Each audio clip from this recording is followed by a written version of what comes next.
It is wireless charging. Yeah. Yeah. Just put phone here and it's gonna charge. That's cool. ये कैसा लगा? Very nice. अब गंदा मत करिए.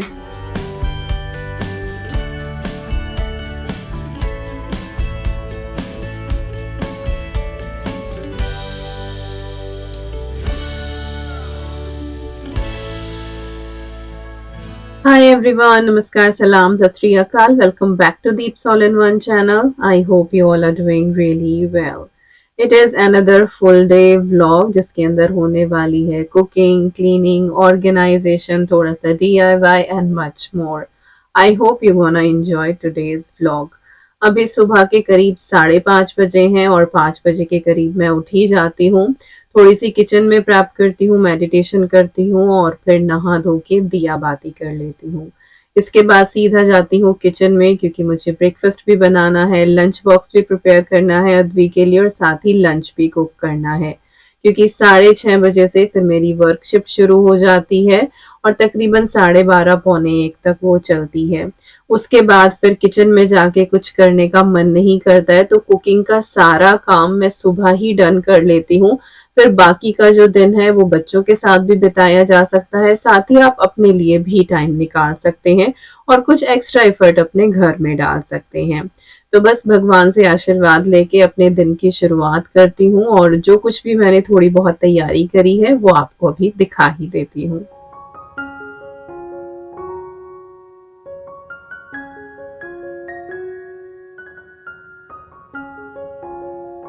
सुबह सुबह जब घर में दीपक जल जाता है, अगरबत्ती की खुशबू हो जाती है तो माहौल ही अलग हो जाता है. साथ ही माइक्रोवेव के ऊपर ना आप एक स्पीकर देख रहे होंगे, वो स्पीकर भी मैं ऑन कर देती हूँ और सुबह के टाइम पे दिन के हिसाब से कभी अगर ट्यूसडे हुआ तो हनुमान चालीसा मैं चला लेती हूँ या अमृतवाणी चला लेती हूँ या भजन चला लेती हूँ या फिर सीधी आरती ही लगा लेती हूँ. तो सुबह सुबह बहुत अच्छा माहौल क्रिएट हो जाता है. तो यहाँ पे चाय रेडी हो गई थी, उसको मैंने केटल में कर लिया है क्योंकि अभी कोई उठा नहीं है और अभी मेरे पास भी टाइम नहीं है कि मैं अभी चाय पी लूं. तो साहब जब नीचे आ जाएंगे उसके बाद ही फिर हम चाय पियेंगे, बट केटल में बहुत देर तक गर्म रहती है तो इसमें मैं करके रख देती हूँ. इसके बाद अब फटाफट करते हैं अद्वी के लंच बॉक्स की तैयारी और ऑलमोस्ट वही चीज हम लोग भी ब्रेकफास्ट में लेने वाले हैं. तो मिक्सर ग्राइंडर में अपना निकाल के लाई हूँ और साबुत मूंग जो होती है ना वो मैंने रात को ही अच्छे से वॉश करके और सोक करके रख दी थी. लगभग 1 कप के करीब होगी ये. और इसकी आज एक डिफरेंट सी रेसिपी बनाने वाली हूँ. वैसे तो आप कई तरीके से इस रेसिपी को बना सकते हैं, जो भी अवेलेबिलिटी आपके पास हो. और साथ ही यहाँ पे पालक का भी एक पैकेट था जो आपने पिछले व्लॉग में देखा था कि आधा मैंने इस्तेमाल कर लिया था, आधा बचा हुआ था, तो आधा मैं आज यूज कर रही हूँ. तो उसको मैंने अच्छे से वॉश कर लिया था और मूंग और पालक को हम साथ यहाँ पे बिल्कुल फाइन पीस लेंगे. आप चाहे तो इसके अंदर हरी मिर्ची, अदरक, लहसुन अपने टेस्ट के हिसाब से भी ऐड कर सकते हैं, बट मैं इसको बिल्कुल ही प्लेन रख रही हूँ. बहुत ज्यादा इसके अंदर मैं और कुछ ऐड नहीं कर रही हूँ क्योंकि बच्चे के टेस्ट के ऊपर भी डिपेंड करता है क्योंकि अद्वी को मुझे ये पैक करके देना है.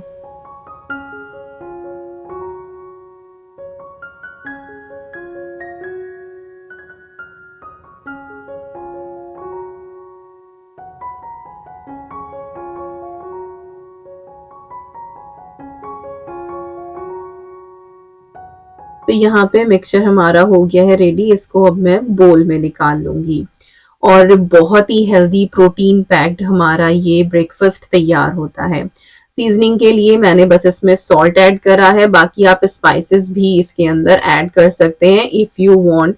जो भी आप करना चाहें you can just play around. मैं बस एक बेसिक सी रेसिपी आपके साथ शेयर कर रही हूँ. अब जो भी हम बनाने वाले हैं उसको आप पैनकेक बोल दें या फिर उसको आप सैंडविच बोल दें, आगे आप देखेंगे ही. उसमें हमें एक स्टफिंग करनी है तो यहाँ पे हम स्टफिंग की तैयारी कर रहे हैं. तो कढ़ाई में थोड़ा सा ऑयल डाल के मैंने जीरा क्रैकल किया है. इसके बाद बिल्कुल फाइन की हुई मैंने इसमें प्याज ऐड कर दी है.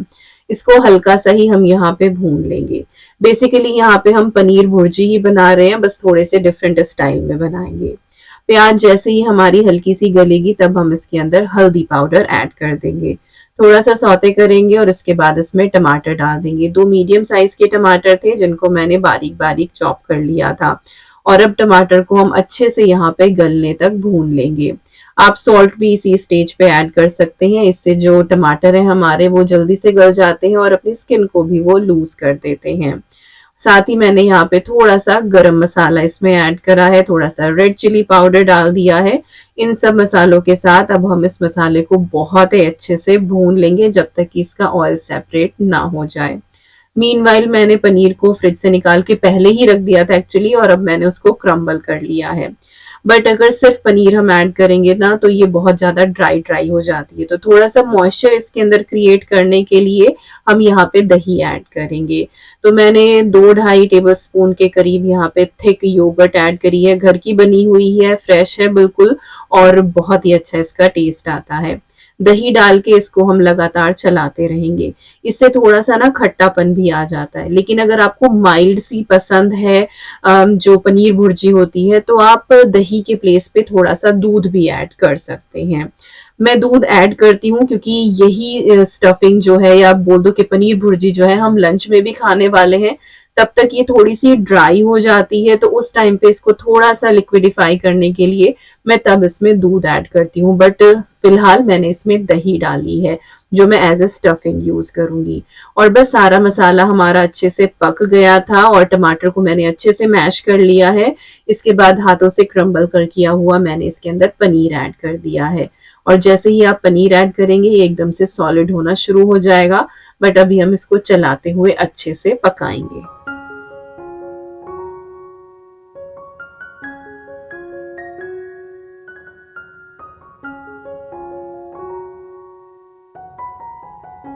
2-3 मिनट कवर करके हमने इसको अच्छे से पका लिया है। साइड से इसका ऑयल भी निकलने लगा है, साथ ही पनीर के अंदर भी जो थोड़ा बहुत फैट होता है वो भी ऊज आउट होने लगता है, और बहुत ही अच्छी सी टेस्टी सी भुनी भुनी हमारी ये पनीर भुर्जी तैयार होती है, जिसको आप डोसे में स्टफ कर सकते हैं, सैंडविच में स्टफ कर सकते हैं, पराठे के साथ ऐसे ही साइड में भी ले सकते हैं, और अगर थाली बना रहे हैं तो उसमें तो खैर डाल ही सकते हैं। कभी कभी मैं इसमें शिमला मिर्च वगैरह भी ऐड कर लेती हूँ, तो आप अपने हिसाब से कस्टमाइज कर सकते हैं। तो यहाँ पे अब मैंने तवा चढ़ा दिया है, भुर्जी हमारी रेडी हो गई है। साथ ही जो मेरा छोटा सा सैंडविच मेकर है इसको भी मैंने गर्म होने के लिए रख दिया था। तो 2 तरीके से मैं अब ये ब्रेकफास्ट प्रिपेयर करने वाली हूँ, और मुझे कंफर्म नहीं था कि अद्वी कौन से वाला लेकर जाएगी, तो इसीलिए मैंने दोनों तरीके से बना दिया था। जो वो मुझे कहेगी वही मैं लंच बॉक्स में पैक कर दूंगी। तो पहले तो हम थोड़ा सा सैंडविच स्टाइल में बनाएंगे। तो 2 लैडल जो है वो छोटी छोटी भर के मैंने सैंडविच मेकर के अंदर ऐड करी है, और एक साथ ही इसको बहुत ज्यादा फिल नहीं करना है। अच्छे से मैंने इसको इवनली स्प्रेड कर लिया है। इसके बाद जो हमने भुर्जी बनाई थी वो हम इसके ऊपर डाल देंगे। जितना हो सके उतना आप इसको इवन कर ले, बट नीचे का बेस थोड़ा सा लिक्विड ही है तो थोड़ी सी मुश्किल ही होती है, तो डालते टाइम थोड़ा सा कॉशियस रहें कि आप इवनली ही चारों तरफ डालें। इसके बाद फिर से हम इसके ऊपर लेयर कर देंगे हमारे जो मूंग वाला बैटर है इसी से। तो बहुत ही अच्छा ये सैंडविच तैयार होता है बिना ब्रेड के। और बस इसके बाद जो हमारा ये सैंडविच मेकर है इसको हम बंद करके रख देंगे। और हाँ, पहले मैंने इसको हल्का सा ग्रीस कर लिया था। हालांकि ये नॉन स्टिक है, चिपकता नहीं है, बट फिर भी क्योंकि बैटर के साथ बना रही थी तो मैंने इसको कर दिया था। और बस अब इसको हमें खोल के नहीं देखना है 5 से 7 मिनट तक, तब तक ये अच्छे से कुक हो जाएगा। मीनवाइल जो तवा था हमारा वो भी अच्छे से गर्म हो गया था, और इसको मैं थोड़ा सा डोसे की तरह फैलाऊंगी, लेकिन बहुत ज्यादा मैं इसको थिन नहीं कर रही हूँ, थोड़ा सा इसको थिक रख रही हूँ जैसे कि चीला होता है। क्योंकि अगर बिल्कुल क्रिस्पी थिन आप बना देंगे तो फिर वो लंच बॉक्स में जो है वो बहुत ही ज्यादा क्रिस्पी हो जाता है और खाने लायक नहीं रहता है, बच्चे इतना एंजॉय नहीं करते हैं।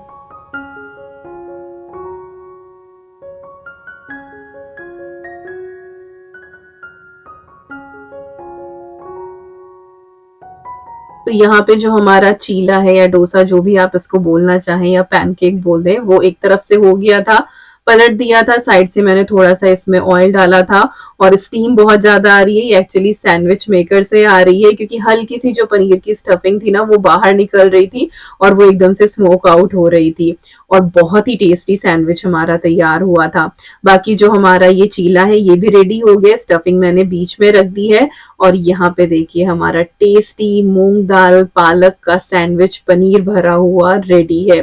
तो मैंने दूसरी तरफ से पलट के देखा है तो दोनों तरफ से ये अच्छे से सिक गया था, लेकिन वो ब्राउन स्पॉट नहीं आए थे। तो मैंने 2 मिनट के लिए इसको फिर से रख दिया, तब इसके ऊपर हल्के हल्के से ब्राउन स्पॉट आ गए थे। हालांकि ग्रीन के ऊपर इतना दिखाई नहीं दे रहा था, but still I did it, और ये बहुत अच्छे से अंदर तक कुक हो गया था। तो सैंडविच भी हमारा रेडी है, साथ ही जो चीला है वो भी मैंने रेडी कर दिया है। लंच बॉक्स प्रिपेयर है अद्वी का, ब्रोशे रोल रखा है, एप्पल है, एक्टिमल है, और उसको मैं एक बनाना भी देने वाली हूँ स्नैक ब्रेक के लिए। और अद्वी ने कहा है कि वो डोसा लेकर जाएगी, तो मैंने ये पैनकेक रख दिया था। और इसी तरह के पैनकेक हमने अपने ब्रेकफास्ट के लिए बनाए थे। तो यहाँ पे बस थोड़ी सी तैयारी आपको मैं दिखा रही हूँ। और दाल जो है वो भी मैंने बनाई थी, उड़द की दाल है ये, और बस हींग जीरे के तड़के वाली, तो ये मैंने कुछ भी रिकॉर्ड नहीं किया था। राइस भी मैंने यहाँ पे भिगो के रख दिए हैं। ये एक्चुअली ब्रेक टाइम की है छोटी सी क्लिप, जब मैं ब्रेक के लिए आई थी।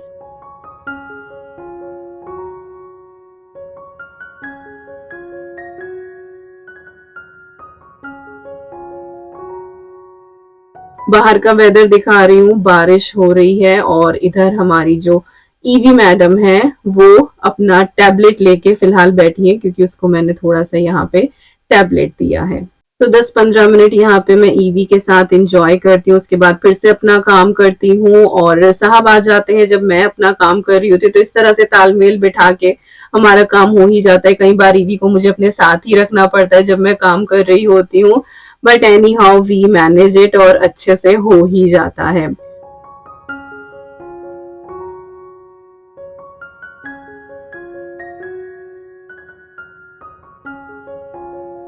एक दो चीजें मैंने ऑर्डर करी थी जो काफी टाइम से आई रखी थी, लेकिन उनको ना मैं अनबॉक्स कर पा रही थी, ना ही मैं उनको लगा पा रही थी। तो आज सोचा कि चलिए ये काम कर लेते हैं। ईवी को उसकी हाई चेयर पे मैंने बिठाया है, अदरवाइज फिर वो इधर उधर घूमती हुई बहुत डिस्टर्ब करती है, तो मेरा काम जल्दी से निपटे तो उसे थोड़ी सी मैंने ब्लूबेरीज दे दी थी और टीवी चला दिया था। तो एक ये ना वास है जो मैंने ऑर्डर किया था होमरी से। होमरी पे बहुत अच्छा कलेक्शन है, मेरे घर में बहुत सारी चीजें आपको होमरी की मिल जाएंगी। जो लिविंग रूम की आर्म चेयर है वो भी वहीं की है। और वास मुझे इसलिए चाहिए था क्योंकि जो ताजे फूल आते हैं ना, उनको रखने के लिए मेरे पास कोई भी वास नहीं था। और जो ये डाइनिंग टेबल पे रखा हुआ था ना, इसके अंदर मैं पहले रखा करती थी। और डाइनिंग टेबल पे मैं फ्रेश फ्लावर्स रख नहीं सकती हूँ, क्योंकि ईवी मैडम कभी भी चढ़ जाती है वहां पे और फिर वो पानी गिरा देगी। तो मुझे डाइनिंग टेबल के लिए एक प्रिटी सा वास चाहिए था। तो मैं ऐसे ही सर्च कर रही थी तो मुझे सेल में ये दिखाई दिया। बहुत ही डिफरेंट सा है, ये सिरेमिक का है और मुझे ये बहुत ही सुंदर लगा, तो मैंने ये ऑर्डर कर दिया। अच्छा, ये सारी चीजें ना मैंने बॉक्सिंग डे की सेल पे ली थी और अभी भी ये सेल पे ही है। इनका मैं लिंक दे दूंगी डिस्क्रिप्शन बॉक्स में, आगे भी आपको एक दो चीजें और दिखेंगी इस ब्लॉग में। तो आई होप आपको ये पसंद आएंगी, और जितनी भी डिटेल्स होंगी वो सारी की सारी मैं डिस्क्रिप्शन बॉक्स में प्रोवाइड करा दूंगी। अगर आपको इनमें से कुछ भी अच्छा लगे तो आप ट्राई कर सकते हैं। अगेन होमरी से हैं ये।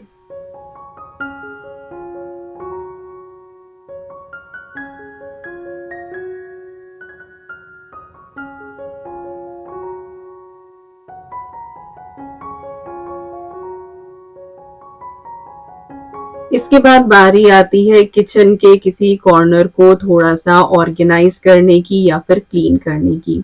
तो हर 2-3 हफ्ते में ना मैं अपनी किचन का एक एक कैबिनेट लेके क्लीन करती रहती हूँ। तो काइंड ऑफ 2-3 महीने में पूरी किचन जो है वो अच्छे से कवर हो जाती है और वो हमेशा ही नीट एंड क्लीन टाइडी बनी रहती है।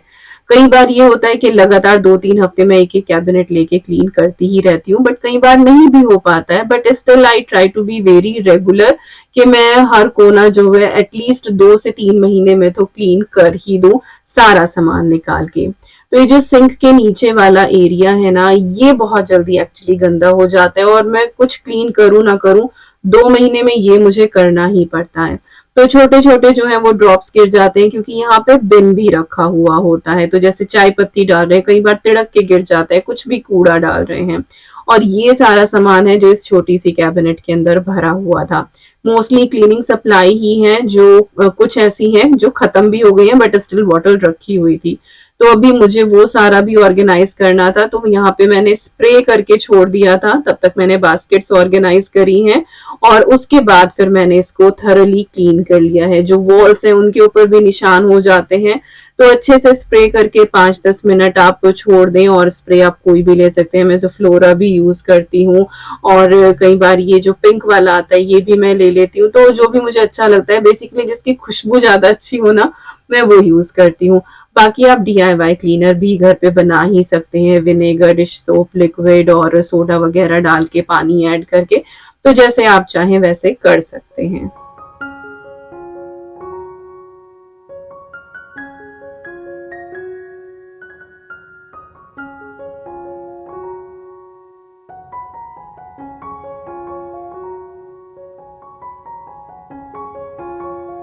तो इस क्लीनिंग क्लॉथ से मैंने पूरी कैबिनेट अच्छे से क्लीन कर दी थी। उसके बाद उसको वॉश करके मैंने फिर से एक बार क्लीन कर दिया और जहां तक हो सका है ये कैबिनेट क्लीन हो ही गई है। इसके बाद यहाँ पे ये बास्केट में अरेंज कर रही हूँ और क्योंकि ड्रेनेज सिस्टम इधर की तरफ से है तो पाइप बहुत उल्टे सीधे हैं, तो एक साथ बास्केट में रख के सामान जो है वो मैं रख नहीं पाती हूँ, स्लाइड नहीं कर पाती हूँ। तो पहले बास्केट रखती हूँ और उसके बाद फिर बॉटल्स उसके अंदर अरेंज करती हूँ। और जो पीछे बास्केट है बेसिकली उसमें वो सामान है जैसे कि कारपेट क्लीनर वगैरह है जो एकदम से जरूरत नहीं पड़ती है, कभी कभार की जरूरत पड़ती है, तो वो पीछे रखे हुए हैं। साथ ही जो ये ड्रॉर वाला सिस्टम है इसमें मोस्टली जो है वो मेरे डिश वॉशर से रिलेटेड चीजें रहती हैं और ऊपर जो बास्केट है उसमें डेली की जो क्लीनिंग सप्लाई है। तो ये वाला जो हमारा पोर्शन है ना, सबसे ज्यादा ये गंदा होता था क्योंकि ओपन बिन इसके यहाँ पे था। और अगर मैं क्लोज बिन रखूं तो फिर वो बार बार खोलना, फिर उसमें कूड़ा डालना, तो वो भी सही नहीं था। तो होमरी पे मुझे एक ये बिन दिखाई दिया जो इस जगह में बिल्कुल परफेक्ट भी आएगा और ये टचलेस है, ये सेंसर पे काम करता है। तो अब ये अपने आप ही सेंस करके हाथों को ये खुल जाया करेगा और इसके अंदर मैं कूड़ा डाल दूंगी और फिर बाहर भी कूड़ा नहीं गिरेगा और ये जो कैबिनेट है आई थिंक ज्यादा क्लीन रहेगी। और बहुत ही स्टर्डी सा, बहुत ही सुंदर मुझे ये लगा। असेंबल करना बहुत ही आसान था, पैकेजिंग इसकी मस्त की हुई थी, पैकेजिंग निकालने में ही मुझे 5 मिनट लग गए एक्चुअली। और बैटरी पावर्ड है ये, तो इसमें आपको बैटरी डालनी है, बैटरी इसके साथ नहीं आती है, वो आपको खुद से ही लेनी पड़ेंगी। तो यहाँ पे मैंने आई थिंक AAA वाली ये बैटरीज है, नॉट 100% श्योर, अभी मुझे साइज ध्यान नहीं आ रहा है। तो यहाँ पे मैंने इसको अच्छे से फिक्स कर दिया है और एक दो इसके साथ ये बटन दिए हुए थे तो ये फिक्स करने थे। और इससे देखने में भी ये सुंदर लगता है और इससे फ्रंट सेक्शन का भी पता लगता है।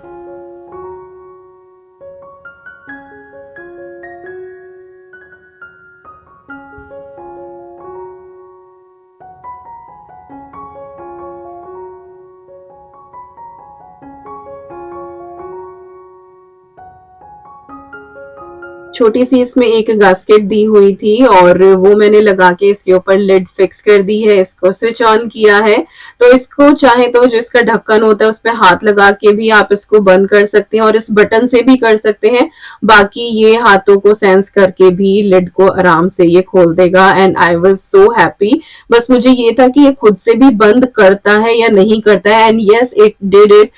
7 और 8 सेकंड के बाद इसने लिड को खुद से बंद भी कर दिया था। तो it was kind of win win case और मैं बहुत हैप्पी हूँ इससे। अभी मुझे हो गया है काफी टाइम इसको यूज करते हुए और ये परफेक्टली वर्क कर रहा है और जो मेरी ये कैबिनेट है ना ये बिल्कुल अच्छे से नीट एंड क्लीन है।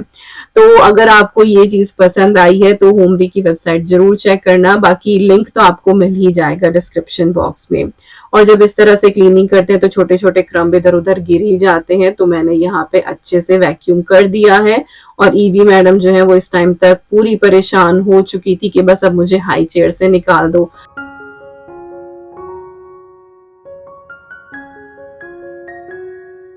उसको मैंने हाई चेयर से उतारा और बस मैं वैक्यूम कर ही रही थी, आके देखा तो वो सोफे का जो है इस तरह से हेडरेस्ट वो उतार के और यहाँ पे वो इस तरह से उल्टा लेट के सो ही गई।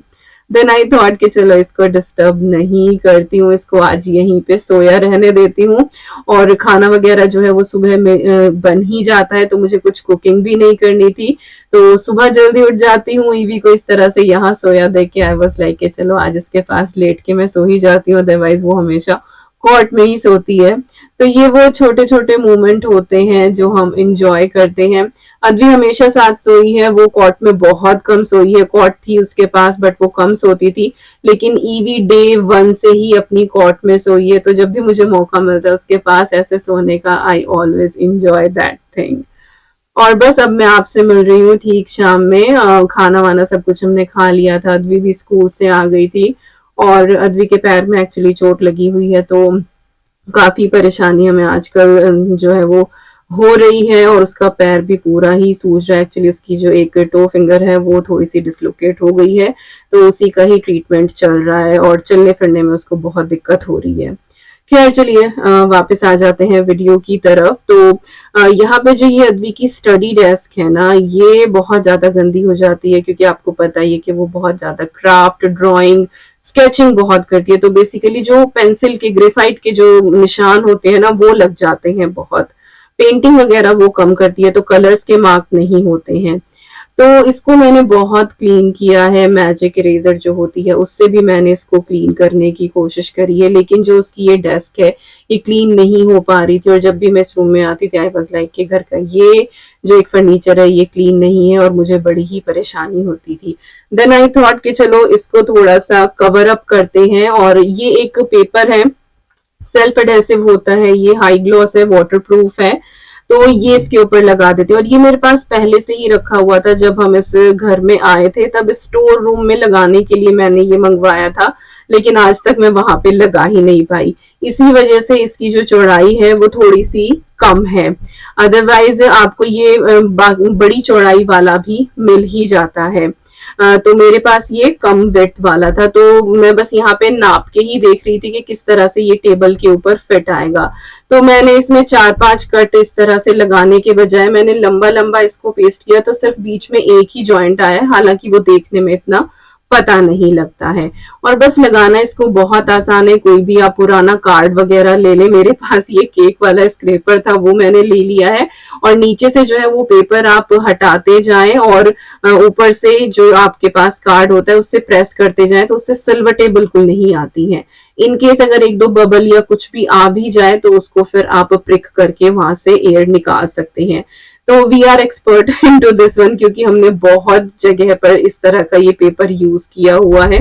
जो मेरी डाइनिंग टेबल है, जिसको मोस्टली आप लोग सोचते हैं कि हाँ वो पत्थर की है, नहीं, वो मार्बल की बिल्कुल भी नहीं है। उसके ऊपर भी हमने पेपर ही लगाया हुआ है। तो काइंड ऑफ उसी तरह का लुक जो है वो अद्वी की स्टडी डेस्क को भी मैंने देने की कोशिश करी है, और ये रूम के साथ बहुत अच्छा जा रहा है। तो यहाँ पे बिल्कुल पता नहीं लग रहा है कि इसमें कोई जॉइंट भी है। बिल्कुल आप पास जाके देखें तो हाँ पता लगता है। बाकी it is looking so good, और ये बहुत अच्छे से क्लीन भी हो जाता है।